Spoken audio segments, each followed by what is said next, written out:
welcome back to our channel. I am so excited to have you here. We are going to be doing lots of Morphe stuff today, Morphe Brushes. If you haven't heard of them, go check them out. Completely affordable, amazing quality cosmetics. This is not a sponsored video. I just received 6 eyeshadow palettes and the blush palette and the bronzer palette and the eyebrow palette and all that stuff. So I kind of wanted to dive in and play around a little bit.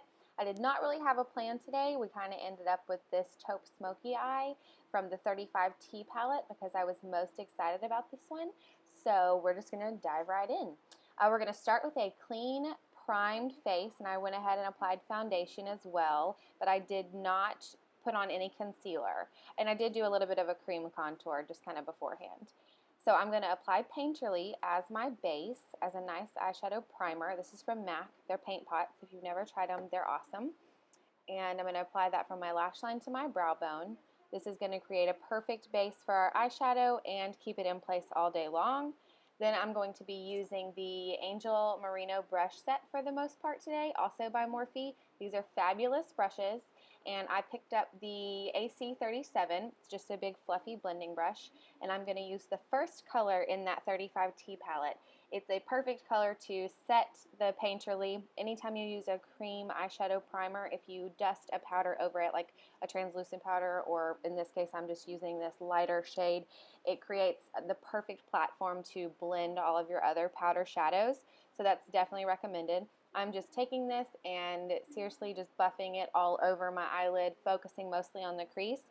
And I don't necessarily go all the way up to my eyebrow or all the way down to my eyelid, but just kind of dust it all over. Then I'm going to be moving on to my second color. This is going to create a great transition color. And it's going to be on the bottom row, second to last color. It's a gray-brown, kind of a grayish-ish color. And it's a little bit deeper than the color we just put on there. Like I said, it's a perfect transition color for what we're going for. And I love all these taupey colors anyway, so this is just fabulous for me.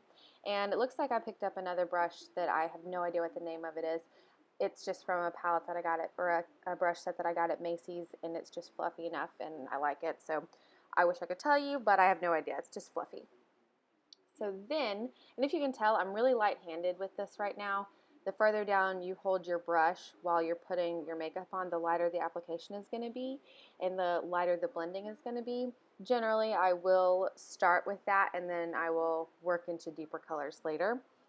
So then I'm going to move on to my lid, and I'm using the AC60 from that same brush set from Morphe. And I'm going to use the second color in this palette, first row. And I started on my outer lid. It's kind of a shimmery purple gray-brown color, and I didn't really like how it was looking. It was a little too dark. So then I moved down to the fourth row, the first color on the fourth row, and which is more pink undertone, and then I liked that a lot better, so I stuck with that color on my lid. This brush is just kind of like a dense shadow brush, so it was perfect for packing that color on the lid. Then I picked up the AC59, another blending brush. It's just a little bit tighter. And I went to the fifth color on the bottom row, which is kind of a shimmery espresso, and I put that right into my crease. My whole point once I started going, I really wanted to deepen the crease.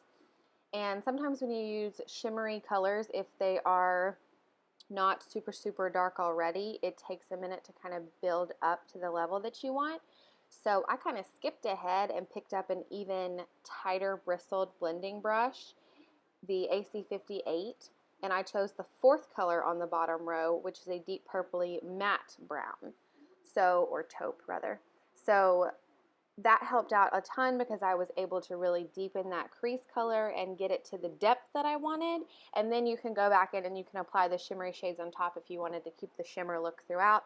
Whatever, it's up to you. Kind of just play with it and experiment to get to your best level, but try to focus mostly those dark colors if you're going for a deepened crease look in the crease in that outer V.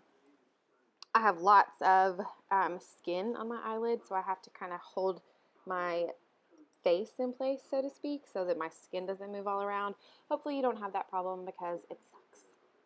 And then once you're done and you're confident with the depth of your color, just pick up that same AC37 brush that you used at the beginning and just buff out any of those harsh lines. I am now moving on to my MAC Prep and Prime, and I'm just going to very casually, not very structured, just apply this under my face. It's kind of like just slapping it on.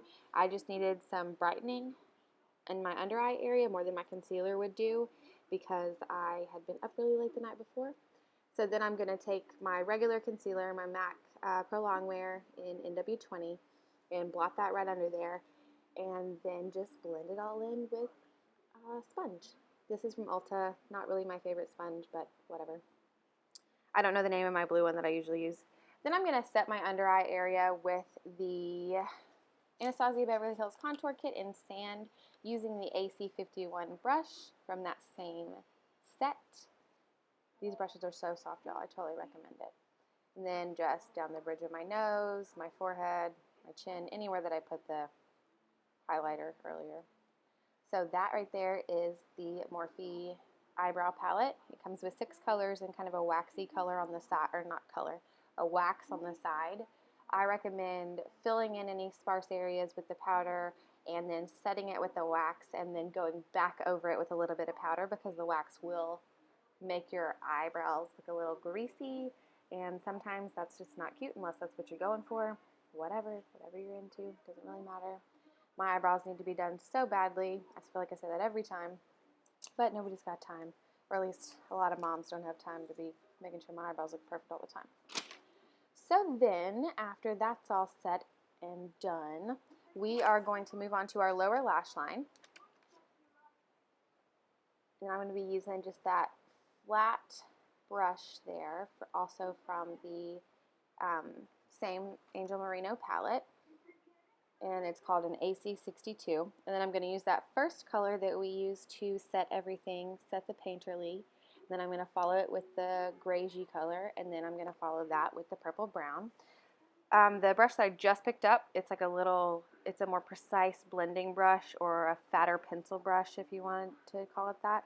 It's just an old brush from Clinique that I got. It's really soft, and it's perfect for me in my under eye area because I have really sensitive eyes.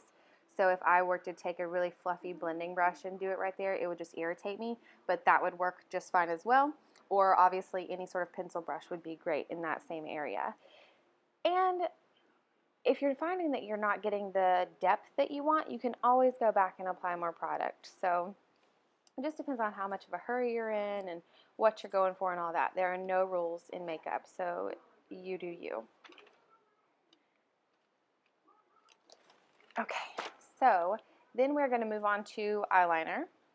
And I'm going to be using the Makeup Forever eyeshadow. It's actually waterproof eyeshadow, but I use it as like a gel liner in Aqua Black.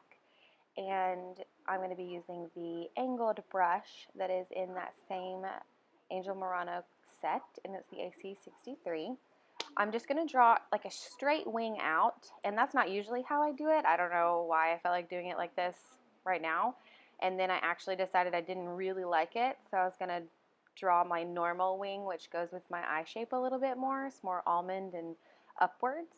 And after I drew that, I was like, wow, I kind of like this whole double wing that I just created, because I was originally just going to erase the bottom wing. And then I was like, okay, whatever. So I just went with it. And then I covered everything again with a liquid eyeliner. This one's from Wet n Wild. I think it was like $2. And it's just a really great kind of a satin finish to the black. I love it. So anytime I need to pick me up, that's just the eyeliner I go to when I want it to be more intense. And this trick right here, I just took a pointy Q-tip and dipped it down in some makeup remover, and I'm just cleaning up those lines for our wings. That's a great tip for anybody who is trying to master the winged liner, or if you have a mess up or anything like that. Those pointy Q-tips are perfect. I'm going to add a little bit of the liquid liner to my bottom lash line for a little bit more intensity. And then we're going to move on. I'm going to use the bronzing palette right here. This is an awesome palette. It's got some matte shades, some shimmery shades. All different skin tones could use this. They're deep, they're medium, they're orangish, they're brownish. I mean, there's all kinds of stuff in there. So I'm just going to add a little bit more color to my face. And then I'm going to move on. I'm going to use the same palette for contouring. I'm going to use the darkest shade on the bottom right. It's a matte color. and just put that right in the hollows of my cheeks. Like I said, I had already done a cream contour using the NYX Wonderstick, the universal color, which I think is great.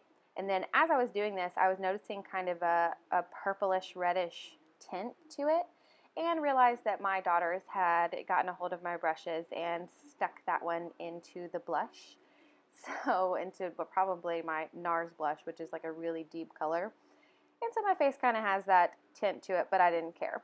So then I switched over, I put that brush down, and I switched the AC54 just to kind of blend everything out. Wow, what color is that? Blue. Blue, good job. And a book. And a book. A photo. Okay, you can get your color in book. And then, of course, we are going to use our Morphe blush palette. Amazing palette, all kinds of colors. I'm just going to go with kind of a paler color because I wanted to focus on our eyes. Yeah, your makeup. Yeah, it's makeup. Yeah. Yeah, can you say highlighter? Highlighter. Highlighter. So camera goes. Are you doing your makeup? Yes.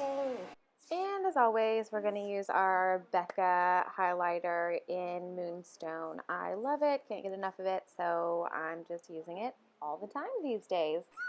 This brush sucks. But sucks. Yep. I just applied some mascara, no falsies today. I don't generally wear them unless I'm going to like an event or something. This was just Maybelline's Blackest Black Great Lash Mascara.